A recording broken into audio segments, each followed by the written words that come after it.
Good evening, everyone. Welcome to another Education Night, New South Wales AFI.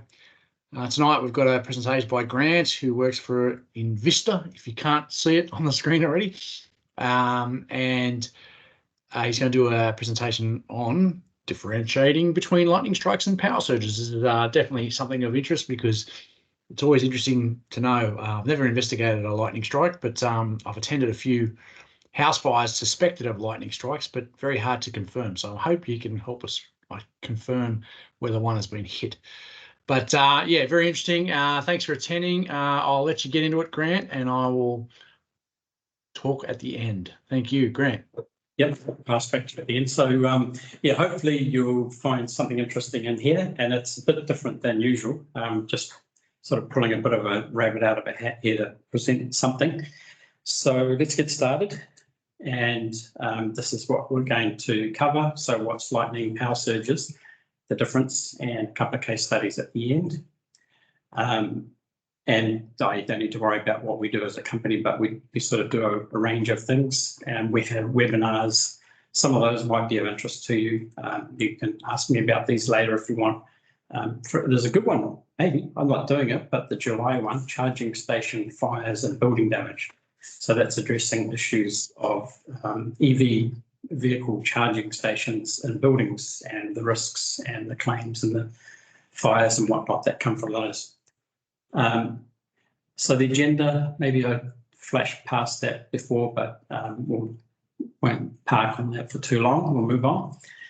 And a lot of, I just put a bit of a disclaimer here. A lot of the things that we do in our company, or pretty well everything we do, is related to an insurance claim, and it's in the sort of field of private fire investigators. But we're doing a bit more than fire investigation.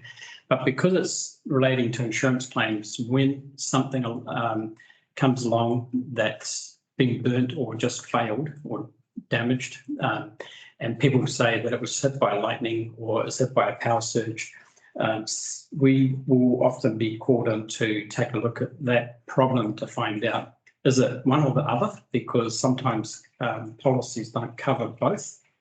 And sometimes people make a claim late after, like 3 months, 4 months ago, they'll say we had a big storm here, there was lightning everywhere, and this equipment's failed, and it must have been that storm that caused it to fail, things like that. So sometimes it will be involving a fire, but not all the time. So I hope that it's of some interest to everyone, even if you're not doing this type of work.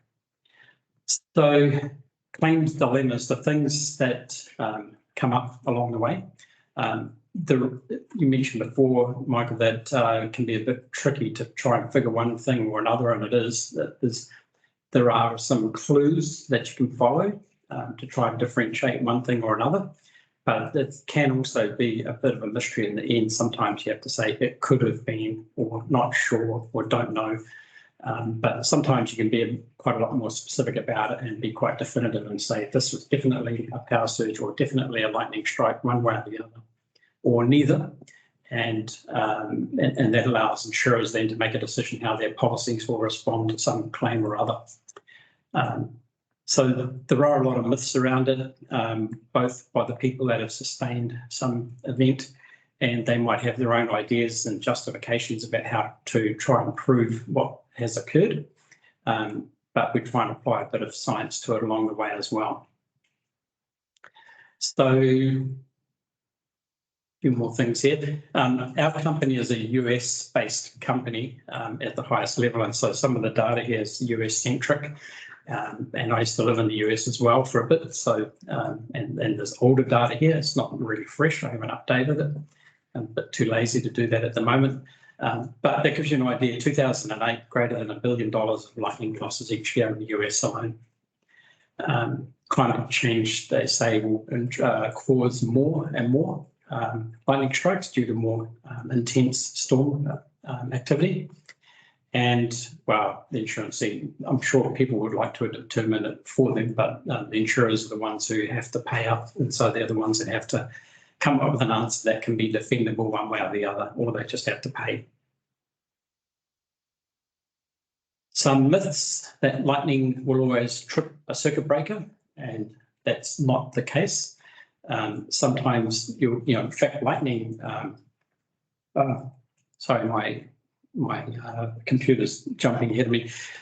So if it's really a lightning strike that's hit something close to a direct hit, it's not going to allow a circuit breaker to get in the way of things. It'll just jump across that and anything else in the way, and it'll cause some damage whether there's a breaker there or not. So a lightning strike's not always going to cause a circuit breaker to trip. And that's partly because the voltage is extreme and the time is extremely fast as well. And most breakers take a little bit of time to activate, especially if they're trying to detect an increase in current that's over a certain amount. So a lightning strike is just far too fast and far too severe for breakers to really make much of a change. If they do trip, it's because of a residual thing that's happened, not because of the lightning strike alone. Leaving burn mark, that's not always the case, especially or it might be that the burn mark might not be visible. It might be in another place, at the top of a tree, top of a power pole or some other device, and you might never see the burn mark. So it doesn't always leave something that you can find. It might be there and it might not be on a surface that leaves much of a burn mark. And I'll come back to an example of that a little bit later. If one item is damaged and others are saved, it must be a power surge and lightning, not lightning. Yeah, I'm not so sure about that. Generally, if you have a power surge, you'll have multiple devices dying at a property and sometimes neighbouring properties as well. Lightning strike can be somewhat similar to that, so I wouldn't put that one so strongly in the myth category. Lightning doesn't strike twice. Well, I also used to, these are in Shanghai, these images here. I used to live in Malaysia too, and if you've ever been to Malaysia, into Kuala Lumpur, you'll know that there's KLIA Tower and the Petronas Towers. And in Malaysia, there was lightning strikes sort of 200 plus days per year. It was almost every day, if not, or every other day. And if you were downtown, you would just about always see those two buildings being hit by lightning on just about any time you're in the city. If it was raining, there'd be lightning strikes. Those buildings would be getting struck continuously. And so it's a pretty common thing, actually.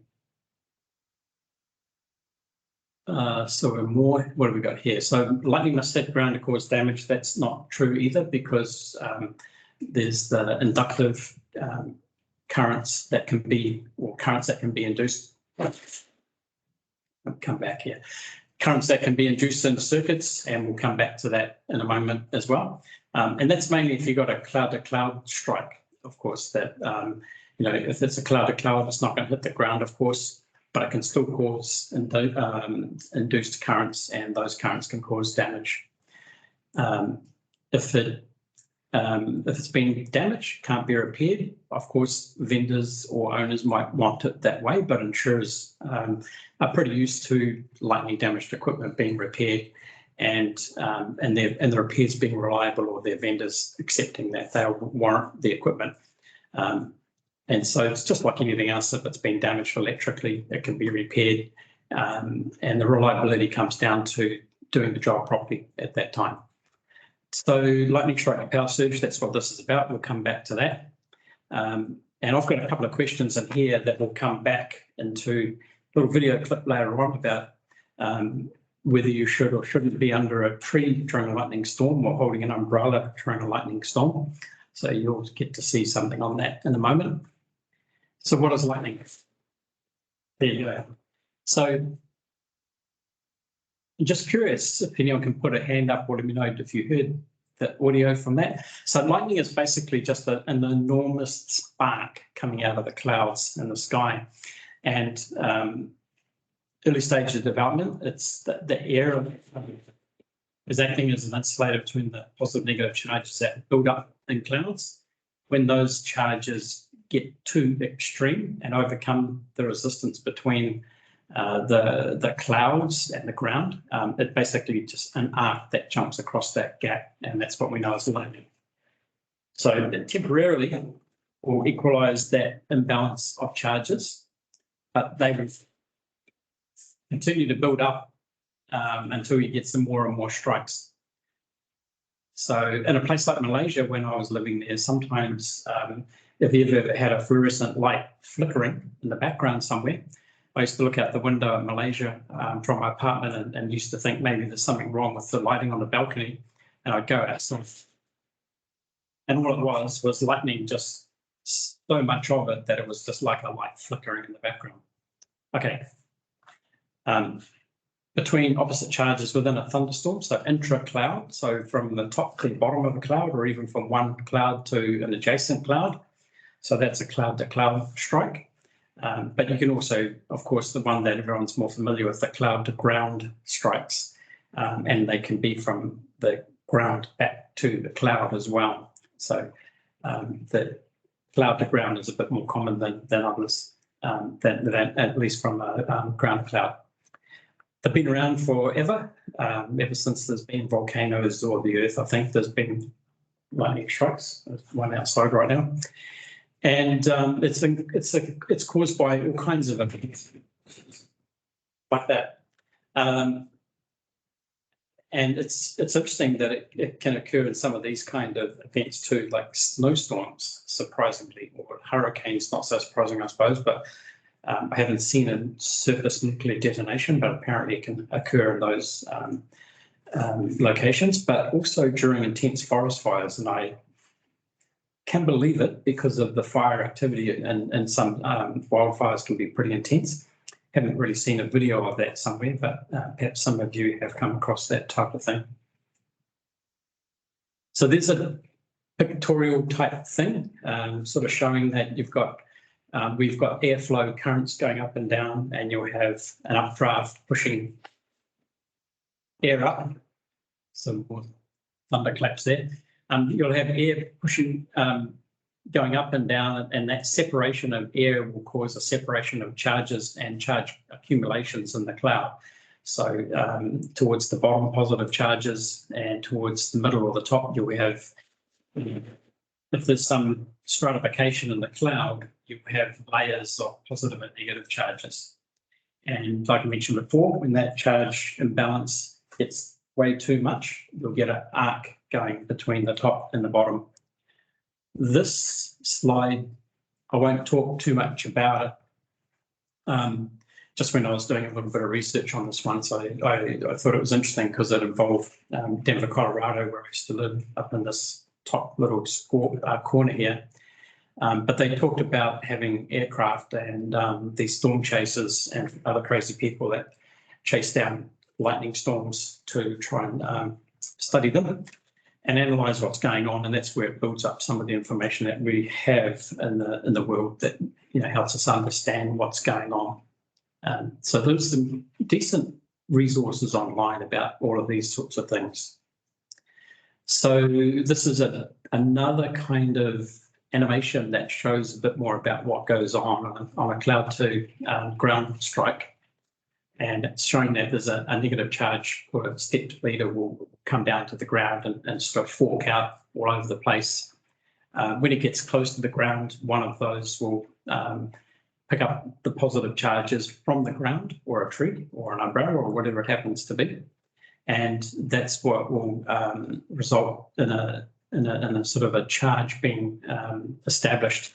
So then the positive charge is reaching up the streamer through something tall or whatever it is. And that's your arc, the main arc that you see just in the brightest flash.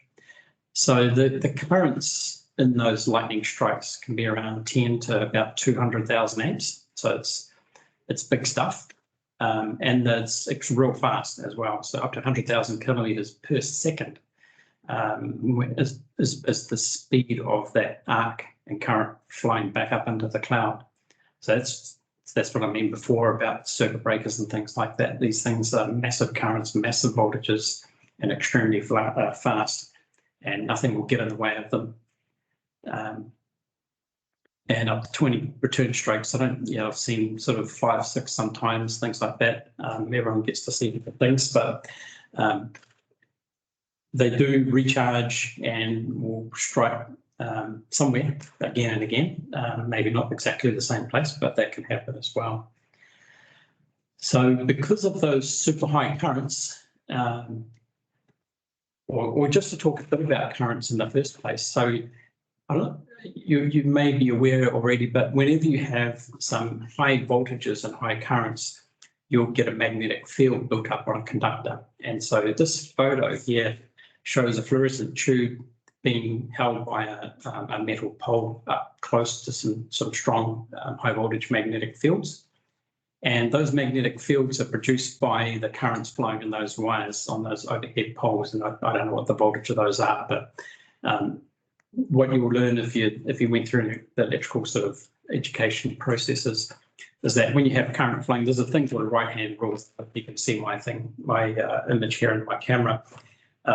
If current is flowing through the wire towards your right-hand thumb, and then your fingers will show which way the magnetic flux is flowing around that wire. So AC, of course, it's switching back and forth, 50 hertz. But if it's like DC and a lightning strike, then you've got about 100,000 amps or so in one direction, but you've got a monstrous magnetic field produced right then and there as well through not really a copper conductor, but an ozone conductor, a plasma conductor. And that magnetic field is what can induce a current into another conductor. And so that photo there is showing that it's having energy induced into it from those strong magnetic fields from those conductors overhead there. I should say, if you disagree with what I'm saying, because I might not be right all the time here, please, or you've got a question, just sing out, unmute yourself and ask away. Yeah. It can occur, and once again, when I was back in Colorado, there was news on occasions, not very often, but on occasions about people getting a bolt from the blue, and that's where they're out riding a bike or playing golf or something else like that, and bang, they're hit by lightning, or something's hit by lightning nearby, and what that picture on the left there doesn't show, between the cloud and so if I can move my mouse here, somewhere like here, there might be a hill. And so someone on one side of the hill might not see much in the way of cloud activity, but the arcs can sometimes not go straight down. Sometimes they'll go sideways for a bit and then go down. And it can appear as though it's a bolt in the blue. And of course, that can be, well, really scary because you're not expecting a bolt out of the blue, of course. And it also means that sometimes as someone who's trying to differentiate between a lightning strike or not, and someone's claiming there was lightning on a clear blue sky day or just a few clouds around, it becomes a little bit less plausible or harder to believe. And it is harder to prove it as well, or disprove it, as the case may be. So it can happen. It's not that often, but we used to hear of it in Colorado in the 2 years I was there. I think there were a couple of times that it was reported on the news, some incident involving a bolt out of the blue being recorded in the news. They say documented more than 30 kilometres. That's an incredibly long way. I think probably 5 or 10 kilometres might be mostly the limits on that. Okay, move on. And you can see there's another picture of the same sort of thing. I think you get the idea that the charges can jump from one cloud to the next, or they can jump from the top of the cloud to the ground, and they can go sideways for a bit. And because they might be going sideways, the voltage is going to be a whole lot more than just a straight from the top of the cloud to the bottom of the cloud to the ground. The voltages involved and the currents involved will be greater than a regular strike, if you like. So just a bit of an image of where things sit in the world. So somewhere nearby here in Sydney, there's a decent amount of lightning activity. I was saying before, when I used to live in Malaysia, it's this dark colour. We used to get 200 plus lightning strikes, or thunderstorm days, not lightning strikes, 200 plus days per year of lightning storms coming through. So it was a very routine thing. And similarly, Colorado was quite a lot. It was getting up to about 80 or so days per year. So how lightning causes damage, I think everyone knows it's massive currents through conductors or things that aren't supposed to be conductors, and they just get blown apart. And those massive currents cause sudden massive temperature increases, and those temperatures can ignite things if they're combustible, like trees will get blown apart and maybe on occasions catch fire as well. But of course, getting a fire started from a lightning strike requires some heat to remain present after the blast to continue to keep things burning away. So most often, a lightning strike will cause a lot of damage, but it's a bit harder for a lightning strike to cause a fire unless some other things line up to allow that to happen. So it does happen, but it's not. It's less. I was going to put a number on it, but I think it's about 10% or less of the time, or even significantly less than 10% of the time that a fire might actually be ignited and sustained from a lightning strike.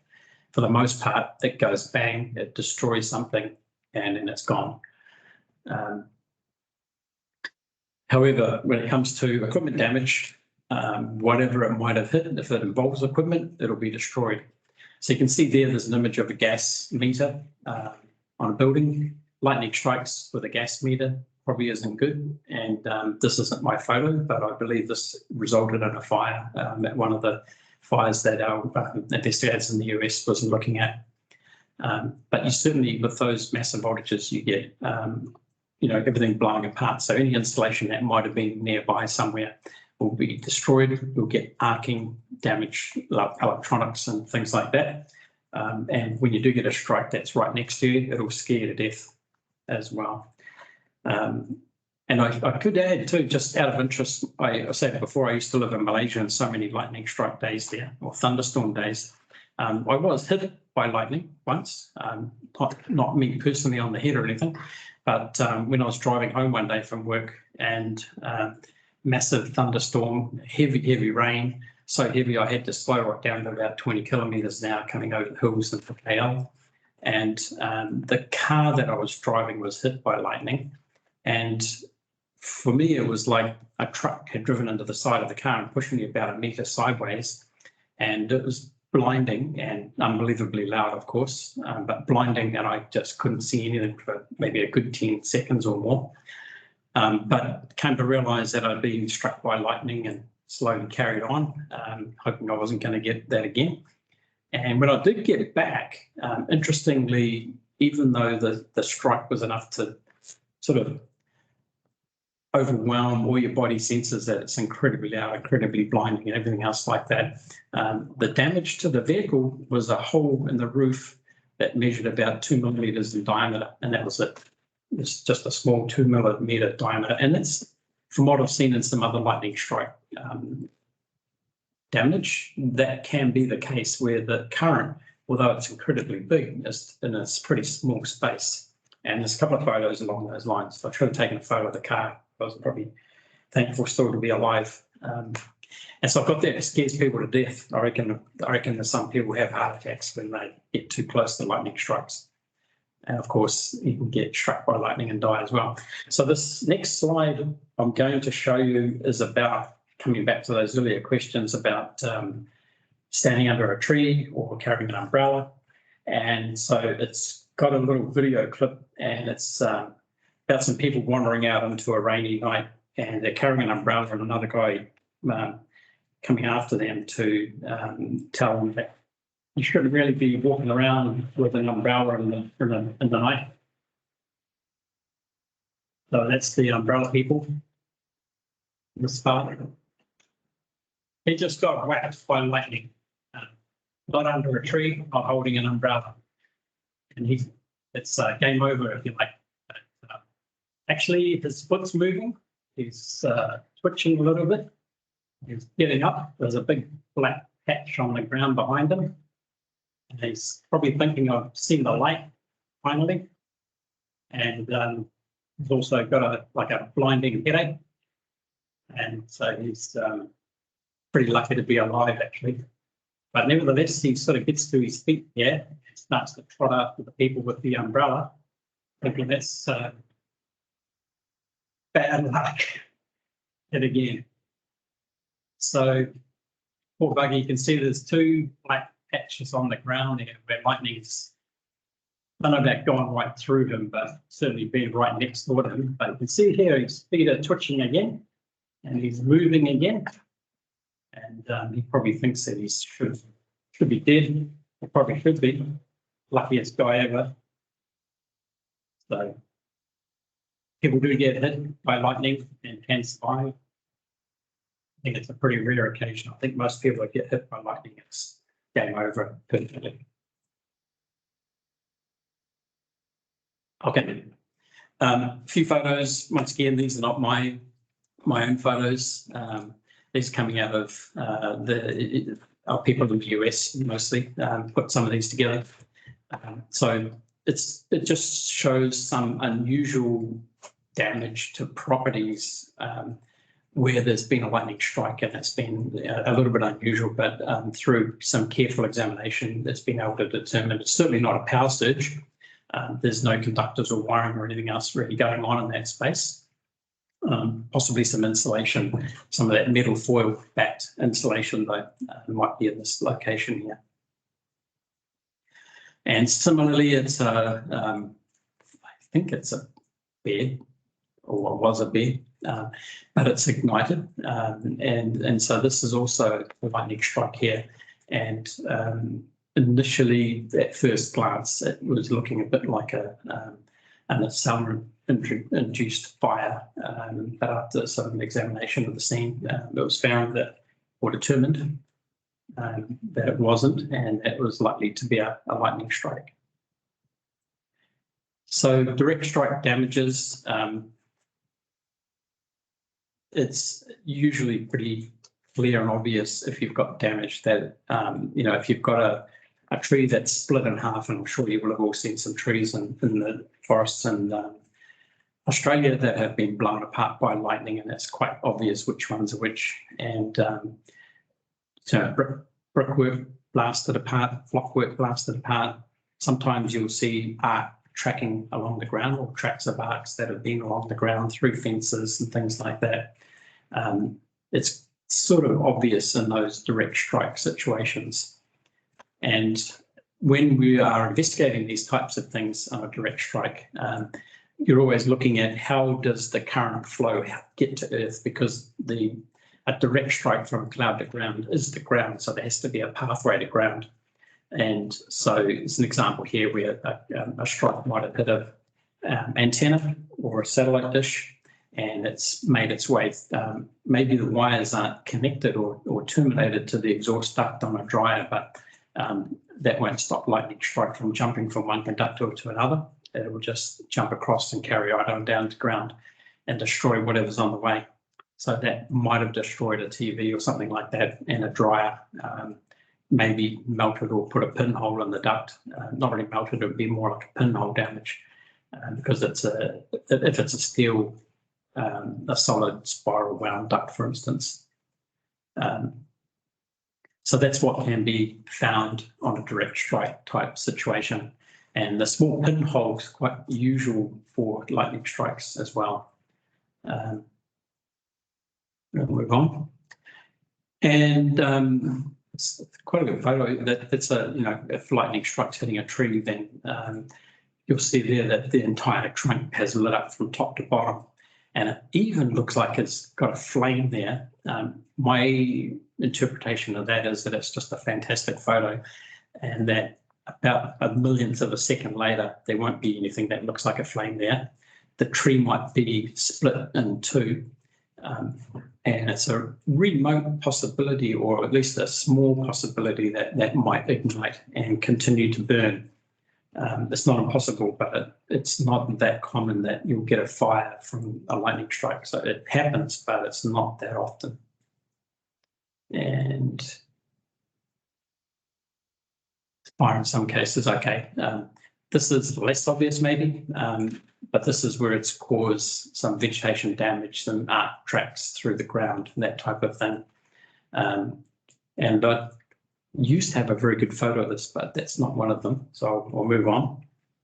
And I'll just make this point again that what I had learned, and maybe most people are aware of this, but it was some news to me, is that so lightning is, I'll read out something I've got here. Lightning is the primary cause of large bushfires in Australia, with fires started by lightning accounting for more than 90% of the area burned in the black summer of 2019 to 20. And out of the potentially many thousands of lightning strikes from thunderstorms, only a small fraction of strikes are capable of starting a fire. So quickly and accurately detecting those lightning strikes if you're trying to protect wildfires from getting underway means, yeah, so you've got to be able to quickly detect what's going on, where it is. So only a small percentage will start a fire, but they can. And so some quick actions needed when something does get going, because in Australia, of course, the wildfires spread so fast because of the sort of terrain and the types of timber and the dryness everywhere as well, usually. And then what I also learned, maybe this is also not news to most people, fire neural network. So there's a lot of research and study goes into bushfires and how they start, and when they're caused by lightning or other causes throughout Australia as well. I think that's would be a great topic and should be interesting at the conference later this year as well to hear more about it. Otherwise, it's just a great photo. So more on direct strike and patterns. You can see some tracks on the tree there. The palm tree with the fronds have been blasted off. So it's actually just completely arced through the connection between the fronds on the palm tree and the trunk. That's sort of normal kind of thing that you might find with those. And some more lightning strike damage to a property where it's not really any obvious wiring in the way or anything else like that. But there's a bit of a conductor, partly the timber in the building. Maybe a few nails have just been in the way at the right time. And so that's where it's just caused quite a lot of damage in a place like that. It's just literally blowing stuff apart. And that's where it can be quite obvious because it's blasted from the inside out. There's no other causes available that can cause that kind of damage. And I'll come back to something to show you a little bit later, but it's about detecting where lightning strikes have occurred. Some older technology here, but just some photos showing some direct strike damage where not that item, but that the power systems that power supply has been connected to have been subjected to voltage strikes. And you'll notice the blue device here, which is metal oxide varistor. It is designed to, it's like a surge protector that you get in all of your computers and power equipment and everything else like that. That hasn't activated, it hasn't tripped or cracked or broken or done anything. The lightning doesn't care about things like that, it just destroys stuff. So things are arced or blown apart or something like that. And often circuit breakers and protective devices don't stand a chance or slow things down. There's another, so I'll just come back to this, another important point. Sometimes we will see, and this is not an example here, but circuit boards which have got a lot of heat damage around a component. And it'll be a component that normally gets a little bit warm, like a resistor, like a thyristor on a motor drive, something like that, power devices and a power supply, those kinds of things. They will sometimes get hot, especially if the device is a little bit overloaded. And then you will get some degradation of the circuit board around that device if the heat sink's not properly bonded or something like that. And sometimes we'll be told or instructed that by someone that, you know, this thing's been hit by lightning and look, here's the damage. But actually the damage comes from overloading of that device, and that can be apparent. So on this circuit board, you can see there's black soot marks, and it's been it's sort of been hit and it's blasted, but there's no deep set thermal damage around it. So the damage to the circuit board there, for instance, hasn't happened over time. And maybe I've got a photo later, but I haven't got a photo right here that shows the opposite, where there's maybe not so much arcing, but there's a lot of thermal damage. And thermal damage takes time, and it doesn't happen during a lightning strike. It takes time, and it happens during an overload, or even a power surge can be too quick for it. So that's another trick to keep a lookout for. Inductive coupling. So mentioned before, this is caused by monstrous magnetic fields that are created by the monstrous magnetic currents that flying down to ground through plasma that gets produced during the strike time. And those magnetic fields will induce a coupling. I think an inductive coupling will cause that surge current to flow in other conductors around the place. Usually it's long runs of low voltage cable, and you would think it can induce currents into high voltage cables as well, and it can, except that high voltage cables are normally connected to big grids, and it takes a whole lot more effort to cause some damage to those. Whereas low voltage cables, they'll pick up the current just as easily, and they're connected to low voltage devices and things that are damaged very easily. And so they do get damaged much more readily. Power grid type conductors also have quite a lot of protection against lightning strikes or inductively coupled current induced as well. So it might not protect the customers that are connected to their grids so much, but the actual grids themselves were usually fairly resilient against some lightning strikes because they have to be and they're designed to be. And I've got that comment there again, doesn't discriminate. That's a electrical engineering term if you like, but it doesn't, lightning strikes or power surges both don't discriminate between one item of equipment or another. It'll affect a lot of devices that are connected to a circuit of an inductively coupled system.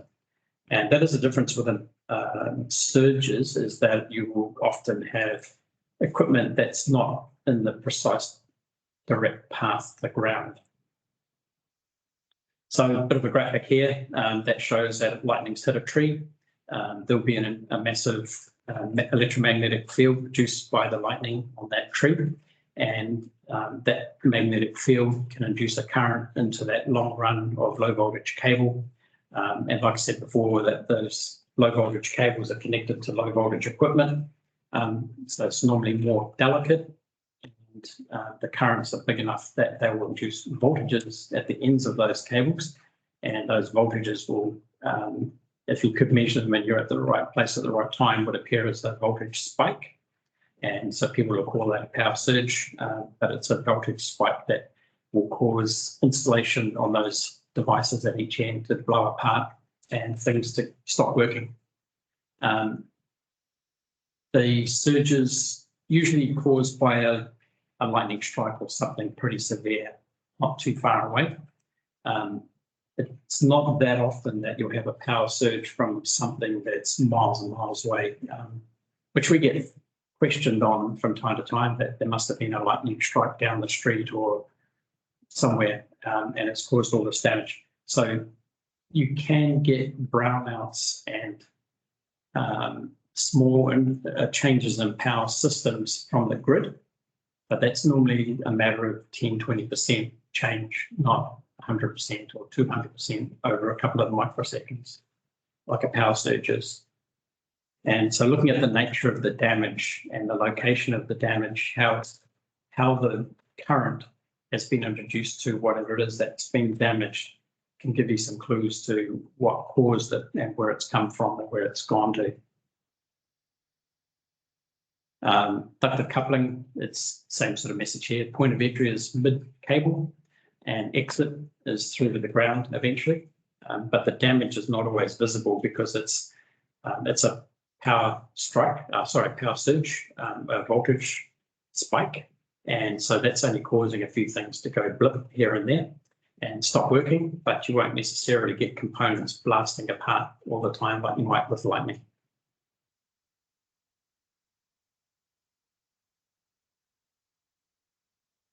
The coupling mechanism, I probably laboured on this point a bit, but that's an example how it works on a wire, and it's, if you're not familiar already, it's exactly the same way that electromagnetic devices work, where you've got a current flowing through a wire, causes a magnetic flux. If you put it next to a magnet, the wire will move towards the magnet.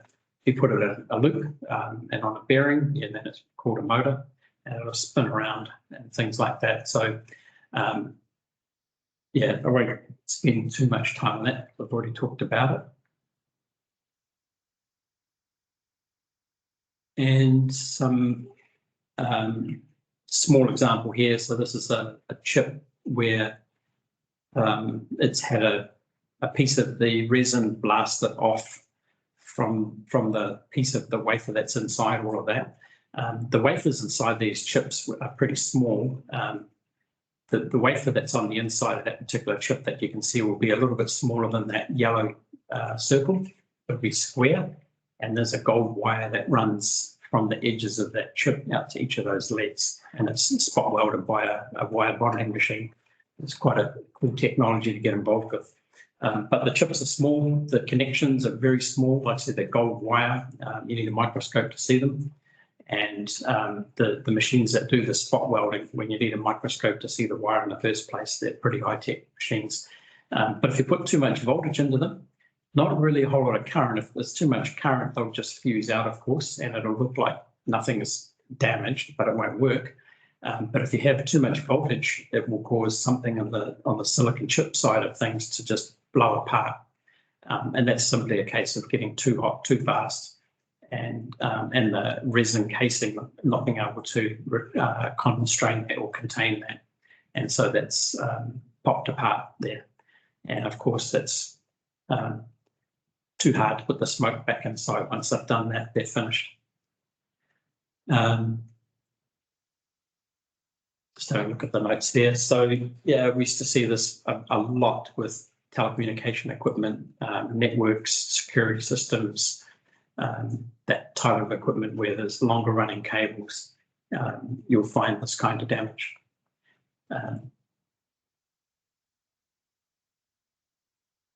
Another example of this kind of damage. And consistent with lightning damage where it's just gone bang instantly. And indirect strikes.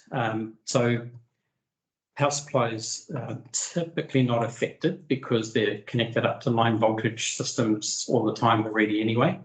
And if they are hit by a little bit of extra voltage, then they usually have some protection for that.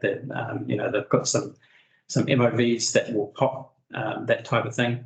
So if you have an indirect strike, a power supply is not normally going to be getting too much damage done to it. Low voltage equipment around it, that's the equipment that will pick up on those induced voltages from an indirect strike, and that's where equipment will stop working. I've got there no hard and fast rules, and that means that it can be really tricky when you're looking at a piece of equipment and it just doesn't work anymore. If someone says, well, this was damaged by a lightning, how can you tell the difference? And it's no hard and fast rules, actually, is the answer. If you can pin it down to a lightning strike and a lightning storm, then you can say that you can't exclude it and it might be or could have been. On the other hand, if you can establish that there was no lightning strikes or storms at a particular point in time, if you can pinpoint that point in time, then you can say that that's probably not related to a lightning strike, whether it's direct or indirect. And of course, you do have occasions where I think probably everyone's had a case where you've had some electronic equipment that just died one day. It's not usually in the middle of its life. It's usually when in the middle of being used. It's normally when you just switch it on or just switch it off and it won't come back on. That's often where things die naturally. But indirect strike type problems will die about exactly the same time that a lightning flash occurs outside. Or if you can pinpoint another source of a power surge, but there's not many other surge sources that won't cause a bit of obvious sound or event occurring that you'll know all about. So this kind of equipment I mentioned before, long running cable systems like those ones there, so cameras and what have I got there? Fire alarm systems and security systems, network systems, telecommunications. It's all low voltage stuff.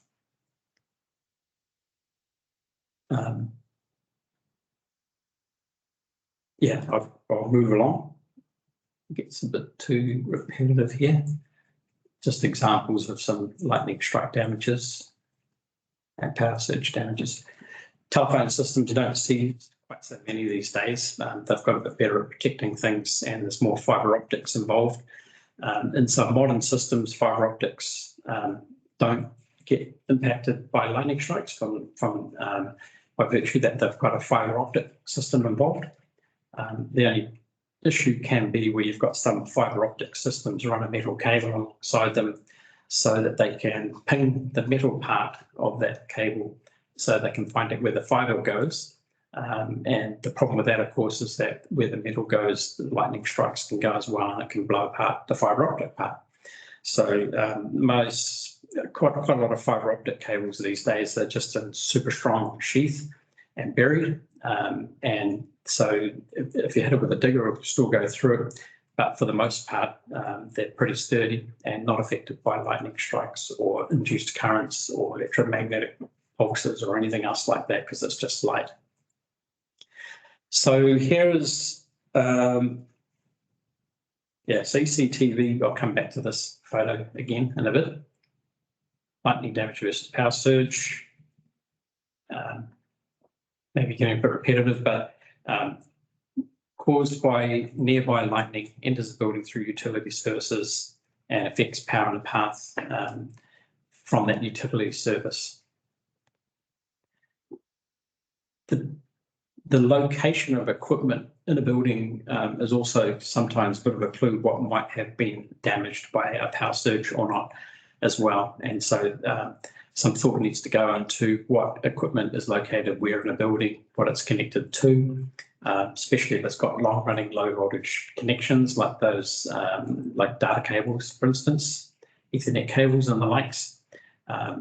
And usually that damage will be, well, the most severe damage at least, will be near where that equipment terminates to some place near the edge of a building, or where that wire enters and exits that building. If the equipment is close by, it will also look like this afterwards. Okay, so lightning damage, one of the things that we are often quizzed on is that if something gets subjected to a lightning strike, or at least we'll get claims made that that equipment that's been struck by lightning didn't die straight away, but it died a month later, or it's going to die a month later. People like to try to predict that it's going to fail. So manufacturers of equipment are famous for that, of course. So if you had a lightning storm and something like that contained that box there, so a compressor might have failed here in this heating ventilating system. It's driven by some VSDs, variable speed drives, and the motor compressor has died. There might have been a lightning storm occurred down the street or somewhere, and they will say, well, the compressor died because of the lightning strike, and everything else will probably die as well. But the question is that those motors won't die from a lightning strike when they're connected to internal components, and they're downstream of the VSD, which is downstream of the power supplies, which is downstream of the switchboard. So that's where to be looking at all of those things works out whether you're looking at a case where it's plausible or not that it might have been affected by a lightning storm or not, whether it's power surge, which is only going to normally affect the low voltage electronic components, the sensitive components, or a direct lightning strike isn't going to bypass a whole lot of things and only hit the compressor motor. It would have taken out most other things all in one go. And so that's where there's some care needed to analyse what's going on. And I've got a fictitious hypothesis there, and that's where we get, probably more than half of the time where there's a claim made about a lightning strike causing damage?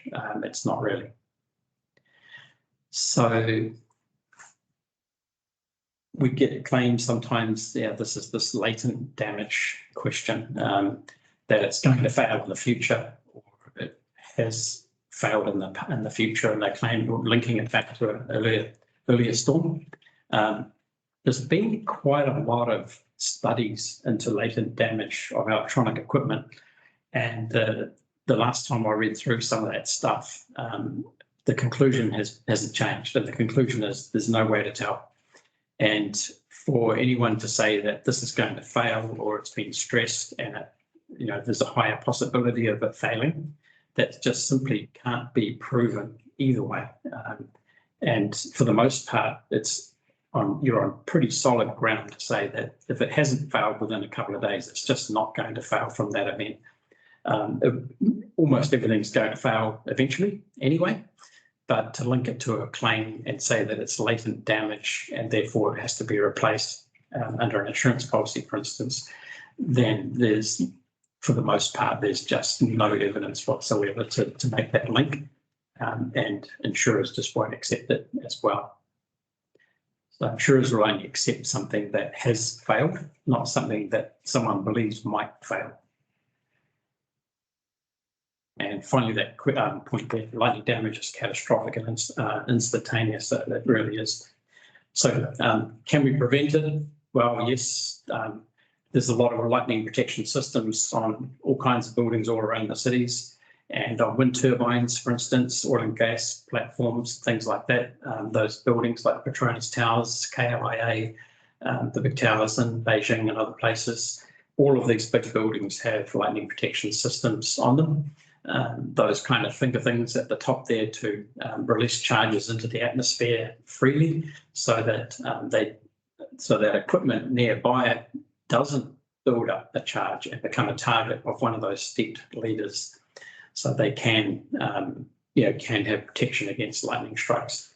So there's an example there where you've got some protection on a building. So they're called air terminals. So they're the devices often with those finer fingers for releasing charges easily into the air, and with solid pathways down to ground. So these are not your electrical service grounds. They'd be bonded, like the blue coloured writing down there, but they've got a different reason, a different purpose. So the lightning system's got really heavy duty grounding going on, and it's for a different reason than your electrical service grounding. So the grounding's not, on the lightning system, ground is not to prevent damage to equipment. It's to prevent damage really to people, so you don't have a step voltage being developed. And it won't protect everything that's sensitive as well, especially if you've got an induced current into one of those low voltage cables. Then it might starve off a strike hitting a building, but if it hits something close by anyway, then the induced current will induce no matter what you've got there. I won't bother with that thing. That's if you want to design a system. Protection devices, that's a MOSFET that you can see right there. And that's used, it's a metal oxide varistor. And so they're a device that acts very, very fast on a surge protection case. Like I mentioned before, if you've got a lightning strike, they're not going to wait around for something like that. The lightning will just go right past it and blow everything else up onto the side of that device. But if you've got a power surge that's a bit slower and a voltage that's increasing, that little plot on the right-hand side is supposed to show with a zinc oxide, metal oxide varistor that when your voltage exceeds a certain limit that it's designed for, and that 385 volts on the right-hand side, you'll see that the current goes from being close to zero, so horizontal line along the first part, and it gets to around about that 385 number or whatever the number is, and then suddenly the current just takes right off. It's just about a vertical line. And the idea of that is that device acts as something like an instantaneous short circuit across the power terminals, and it takes the brunt of a power surge by shorting it out. Sometimes they call it a crowbar circuit, or there are other circuits called crowbar circuits, which short out the power supply, which incoming power supply, which might sound like a terrible idea, but it stops the voltage going through the rest of the equipment, and it might cause a breaker to trip or something less severe than the rest of the equipment from dying.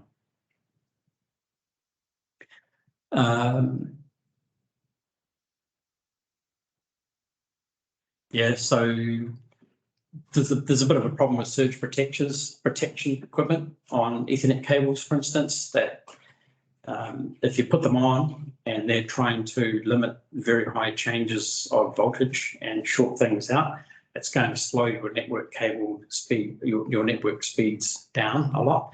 And so they don't make practical sense to put onto some of these telecommunication cables and Ethernet cables and the likes.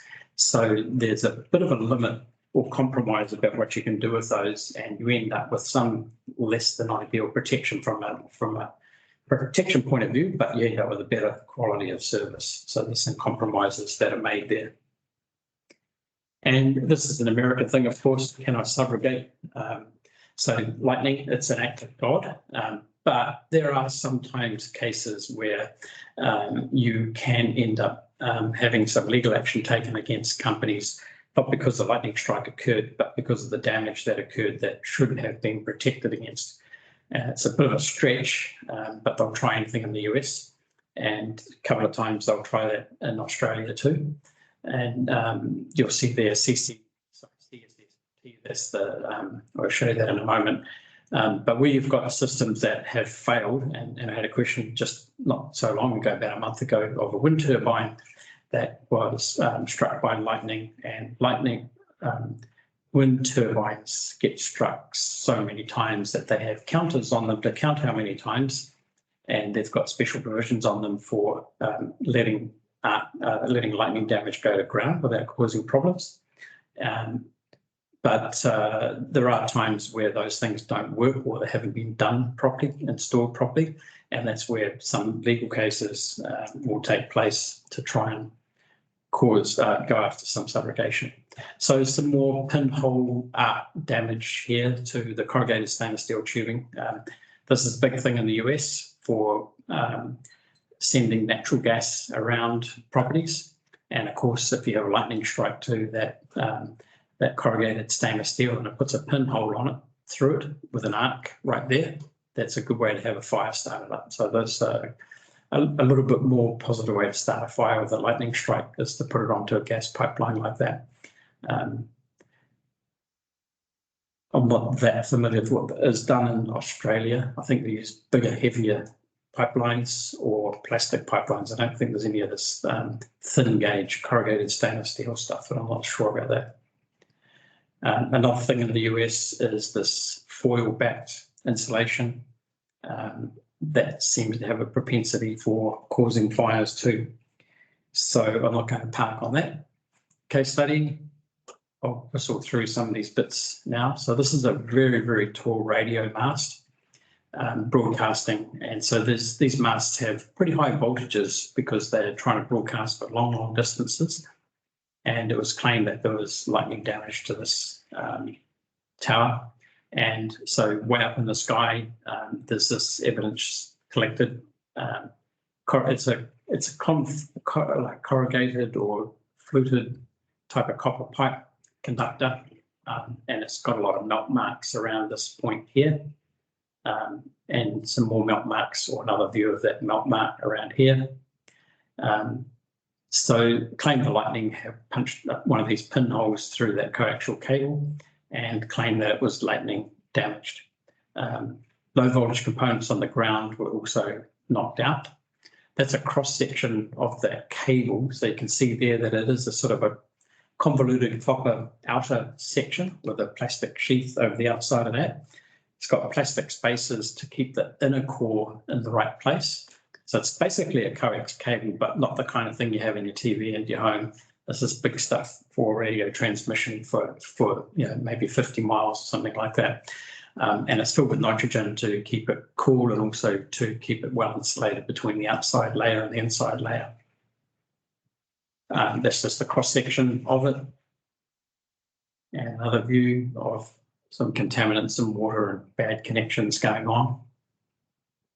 But there was corrosion found near some O-rings at that point, and some internal heat damage, and multiple instances of holes, which began on the inside of that cable, not on the outside.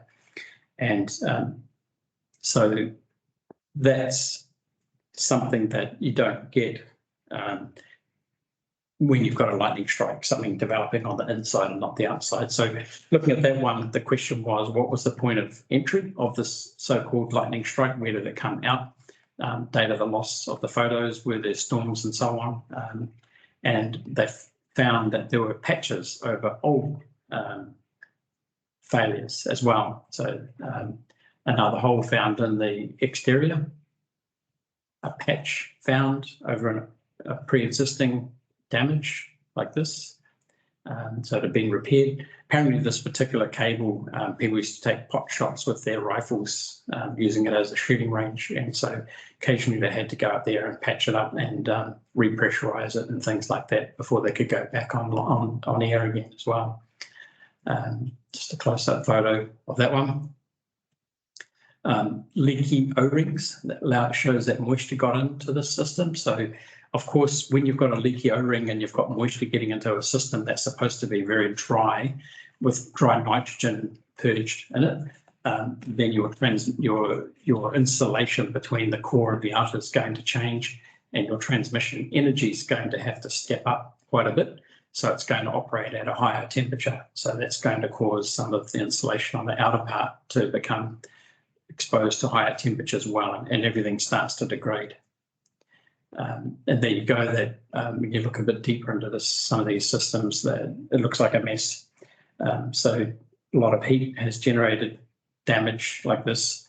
Found also that the lightning that they were talking about predated the failure arc holes from the interior, not the exterior. And so there was a claim, for instance, that was declined of saying that this has got nothing to do with lightning. But it was all to do with arcing between conductors, and that's influenced by moisture getting in. And the holes from the inside, but not coming out through the exterior jacket. And there you go. I won't talk about that case study there. I'm going to move on to something else.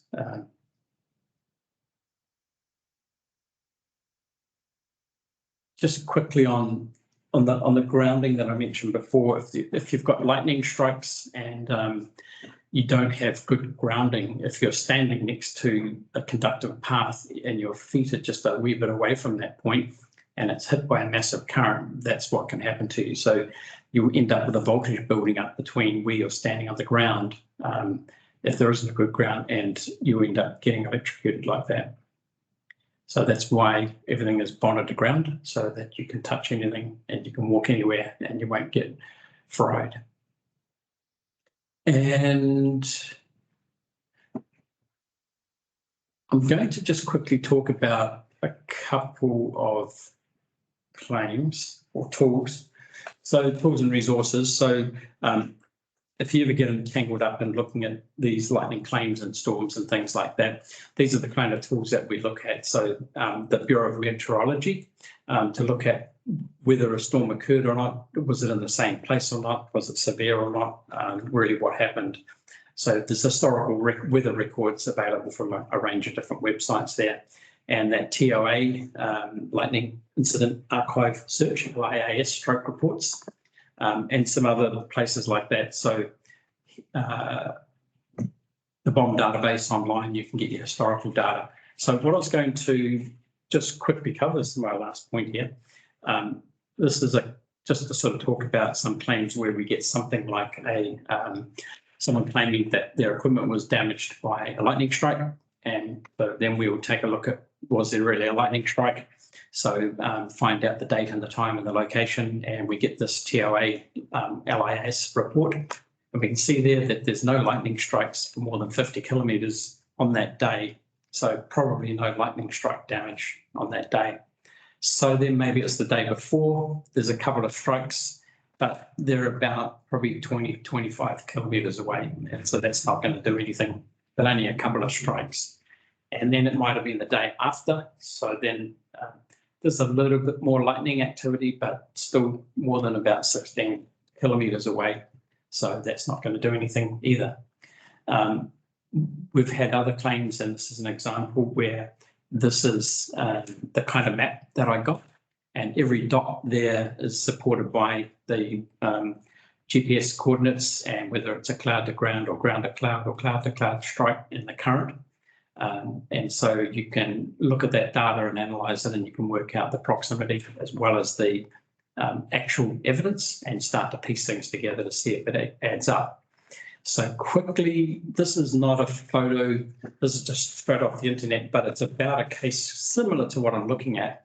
And I don't want to show the real photo because I can't, but it's not so different from this. So there was a thing caught fire, and it was being blamed on a lightning strike. And it was important because if that fire was related to a lightning strike, these things were installed in, well, there's about 10,000 of them installed around the world, but they're in places like airports and supermarkets or shopping malls and things like that. So if they were to catch fire for some other reason other than a lightning strike, then it's a big problem for the manufacturer. So the manufacturer came along and said, look, we've got this fire, we think it's probably related to a lightning strike, but we need to know more, can you look into it? So we looked at the map and it came up like this. There were 56 pages of data for all of the points that were there. And when you look at the density of the lightning strikes on that particular day in that particular location, then you would think, well, how can you not have been hit by lightning and maybe more than once? But some care is needed. And so looking into the data in a little bit more detail, so plotted the strikes and the timing and whether the cloud, ground to cloud and all of that type of thing, and the magnitude of the currents, and ended up with a picture like that. So you sort of think that if you're in the middle of that, like you're in big trouble. But this is when the time of the fire occurred on that particular event. So it was actually in the middle of the night, raining like hell, nothing really to do with the lightning storm. And so this is some of the line by line data where we get GPS coordinates and the time and the current and the distance from the epicenter, if you want to call it that. Closest strike 900 meters away with an error of 300 meters and about 5 hours away from the time of that particular event. So two more photos went up. So this one was the case where multiple Power over Ethernet cameras were declared dead after a loss at a distribution board. They alleged that there was a power surge from a lightning strike, established that all of the cameras are connected by Power over Ethernet, but the network video recorder that all of these things connect to wasn't damaged at all. The PoE system was fine, every other part of it was fine. So it's not plausible for those cameras to have been damaged in the PoE cabling if no other part of the PoE system was damaged. And so on that particular case, the claim was pushed back and said that they might have died, but it wasn't from a power surge, it was from something else. Same photo, because I'm too lazy to get two photos, but different scenario. And this one was, so this is what the photo actually relates to this particular case. There were 34 cameras died, the NVR was also dead, and the PoE circuitry in both systems, all of the cameras as well as the NVR were all dead. And there were some chips that had blown apart in the power supply section for the Power over Ethernet circuitry. I think it's from memory about 57 volts or something like that. But all of the protection devices, the MOVs, were all fine. And so that's very consistent with a lightning strike or a power surge, I should say, a power surge damage. And so that's what that was all about. And that's it. I'm sure everyone's had enough of me talking. So, Michael, do you want to carry on? No, that's good. Thanks, Grant. I guess the question from me is: so, have you actually investigated a lightning strike incident? Quite a lot. Yeah. Well, not quite a Oh, lot, okay. 20 or more. Wow. Okay. So those case studies were your case studies? Not all of them, no. Some of them were. Oh, okay.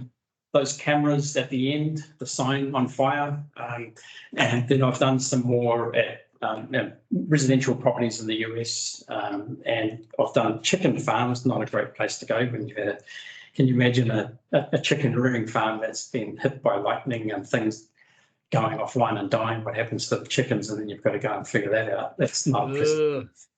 Yeah. Yeah, about 20 or more lightning strike claims. And Okay. those ones where there's been a lightning strike and there's at least double or triple that where there hasn't really been a strike of any sort. Yeah, I've certainly seen them happen. I haven't actually investigated them throughout Sydney. Yeah, so I haven't actually done one myself, which would be interesting to actually see one live, but maybe. I think it's fascinating, the wildfire side of things. Yeah. And I haven't been anywhere near close to wildfires lighting up from a Yeah. strike. I know one of our investigators in the office did one over the Black Summer, and yeah, she found the tree blown out and all that stuff, and near the origin and all that stuff, and so yeah, it was interesting, very interesting that. The other question I had for you is the lightning data. Is that available in Australia? Yes, that data I had up on the screen there is from Australia. Can you put like a link in the chat for the website or something? Because I definitely know that like I said, sometimes you suspect it, and you'd love to know what the data, what the lightning strike data is like, just to see if it's available, and as you say, it fits your timeline and stuff like that. That would be great to know. The good data is not free, but it's not that expensive. Okay. It's about I forgot, it might be $50 a report or something, $150 a report. But you do get some really good data. You get for every strike a location, amplitude, whether it was going up, down, or sideways, and that type of thing. And you can plot it. It comes on a map, not a map. It comes on that target thing, and you can overlay it on the map, and you can really see what's going on. Yeah, interesting. I think Paul came on for a sec there. Was there a question? Just trying to think, how can I? No, mine was a comment, an excellent. Oh, yeah, you put in the chat, which is great, But a small point. When I lived at Lappington, I was 100 metres from the road, and I had a lightning strike, and this is showing my age. Went underground on my telephone cable and blew out a modem about the size of a 5 cent. So the younger ones, I can show them what a 5 cent coin looks like.